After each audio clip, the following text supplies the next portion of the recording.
जब से यारवा कोइले बाटे दर्द भाड़ा मोइले दिन प दिन फुलावना फैले। अच्छा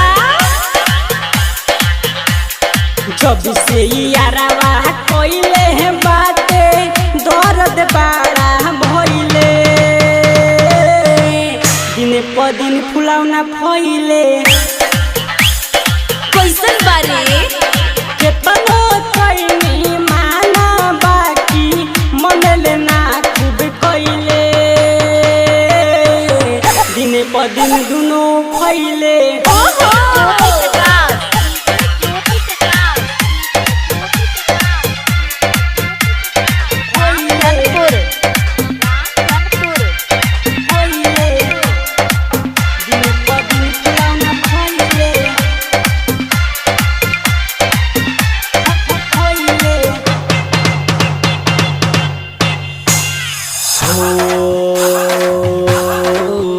लइकइए में सुन सखी हो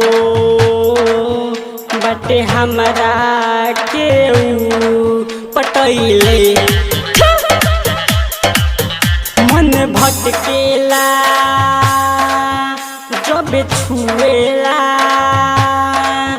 गलती करनी हम भटके। अच्छा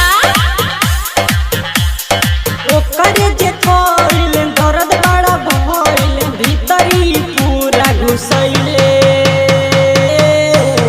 दिने प दिन समान फैले।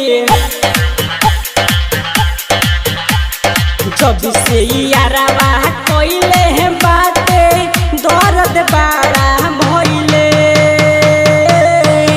दिने प दिन फुलावना फैले। जाने ना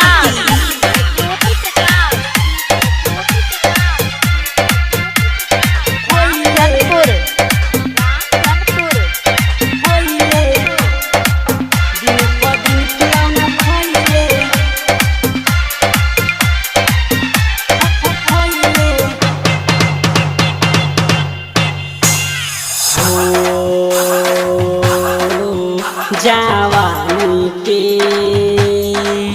हमरा तो उड़ाई देले बा गरदा। अच्छे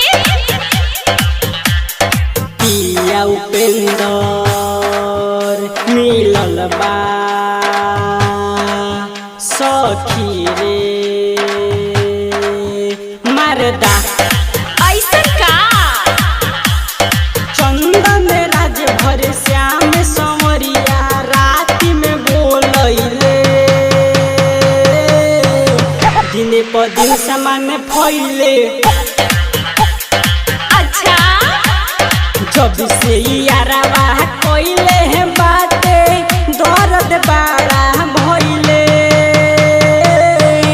दिने प दिन फुलावना फैले। कैसन बारे केतनो कइनी माना बाकी मनले ना खूब कइले दिने प दिन फुलावना फैले।